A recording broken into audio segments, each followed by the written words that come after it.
Welcome, everyone. Listen, if you're a focused learner looking to really master the art of navigating high-stakes environments, you are absolutely in the right place today.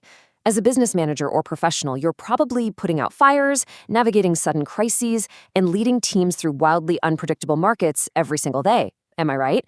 But there's this fascinating secret, and it's hiding right in plain sight. The very vocabulary we use in the boardroom during these corporate storms, it actually has profound ancient roots.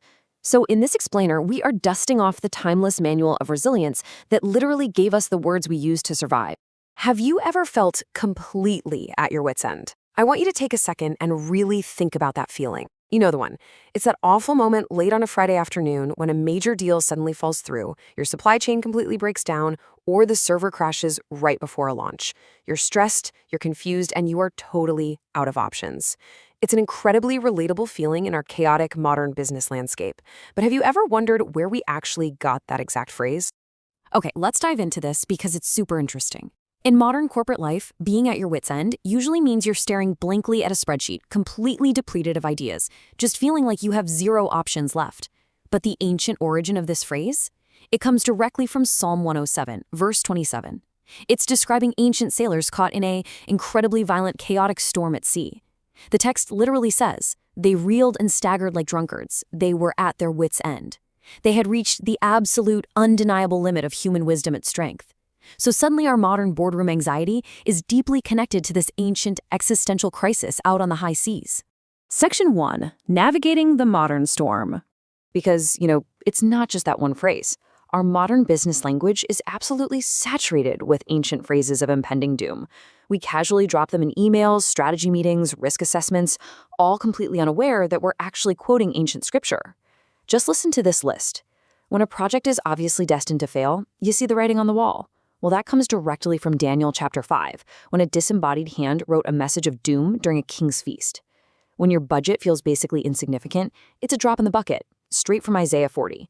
Or when a competitor fails, they bite the dust, which honestly sounds like it belongs in an old cowboy movie, but actually it's a cry of total defeat from Psalm 72. When a seemingly invincible CEO has a hidden fatal flaw, they have feet of clay, referencing a fragile statue in Daniel chapter 2. And when a project just drains resources endlessly, yep, you guessed it, it's a bottomless pit, straight out of Revelation 9. These aren't just corporate cliches, folks. They're ancient, urgent words of distress. Section 2, Words of Comfort, Peace in the Storm.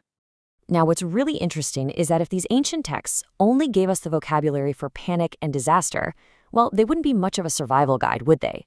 We need to take a breath here, because the beautiful truth is that they also offer profound biblical idioms that act as an anchor of radical calm. Listen to the sheer, undeniable authority of these 3 words. Peace, be still. You'll find that in Mark chapter 4, verse 39. This right here is the ultimate timeless antidote to the corporate chaos we just went over. When the storm is absolutely raging around you, whether that's a literal storm at sea or a massive PR nightmare at your company, these words just cut right through the noise. Peace, be still. It's a radical command designed to transform chaos into absolute calm. It offers real rest for the weary and literally silences the storm.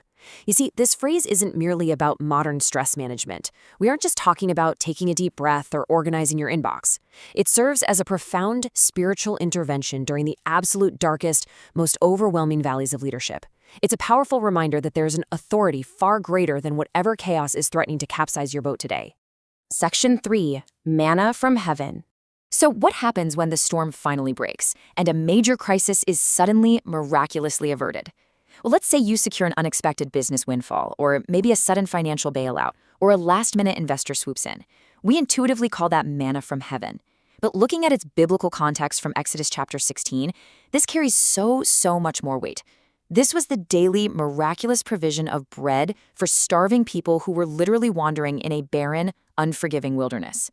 Contrasting our modern financial bailouts with that original life-saving provision in the desert really highlights the timelessness of human desperation, and of course, the incredible relief we feel when provision finally arrives. And when that provision does come, it brings this incredibly deep sense of security. It's perfectly captured by this next phrase, in the shadow of his wings, which we get from Psalms 17 and 91. This is all about finding refuge, deep comfort, and ultimate protection during life's lowest valleys. As a professional, Developing a psychological and spiritual coping mechanism like this, it offers profound resilience.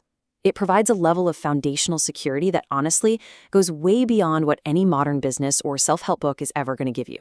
And this brilliantly illustrates the entire life cycle of a crisis. We've seen today that the ultimate strategies for resilience, for finding real peace, and for navigating high-stakes environments are deeply embedded right there in these ancient texts. Think about it. We start over in the corporate storm with imminent failure, and our language instinctively goes to the writing on the wall. When we face overwhelming stress, we say we are at our wits' end. But then we find the ancient anchor. Sudden relief becomes manna from heaven, and finally, achieving that radical calm is found in the command, "Peace, be still."